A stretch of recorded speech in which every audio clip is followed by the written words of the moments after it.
Well, I'd also love to hear about a time where you used some creativity to solve a problem. Absolutely. Yeah, I have a really fun story actually. So in my last year that I was working at Ahrendsen Young, I actually took on a side consulting project with the Costa Rica fishing tour business. Have you ever been to Costa Rica? I haven't actually. Oh, it's wanted to go. Absolutely beautiful there.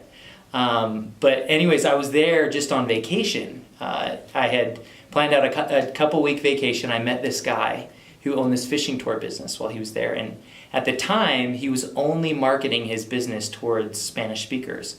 And I knew that there was this influx of people who were coming there for vacation from Europe and from America, or from the United States. And so I told him, I said, I think you have a great business, you have a lot to offer, we just need to change a lot of these things and kind of target a new consumer segment. So what I did throughout the next year is I communicated with him through email and actually went back out to Costa Rica for a little while to kind of work with the business as well.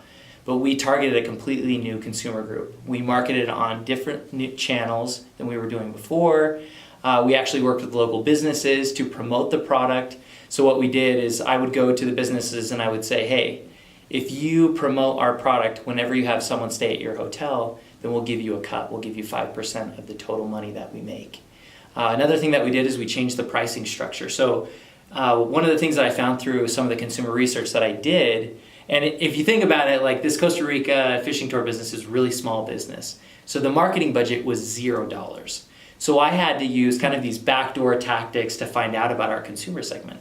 So what I had found is that there were these families that were going and they only had 1 or 2 days on this particular part of Costa Rica. So they didn't want to spend an entire day on a fishing tour. And not only that, but it was a lot of money to be spending on one fishing tour.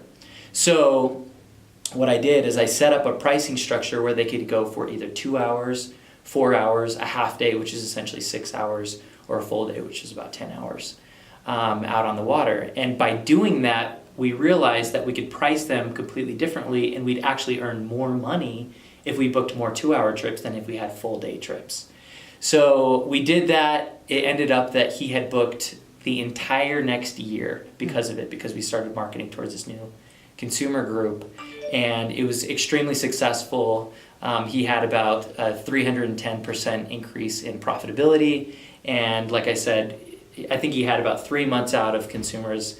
After we did the entire project, he had a year out of bookings. And so that was a really fun project. The cool thing at the end of it is that he told me, he's like, look, if you have any family or friends that come to Costa Rica, just have them call me up and they can come on the fishing tour for free. So you're welcome to take it if you want to at some point. Thank you. Yeah. Appreciate that.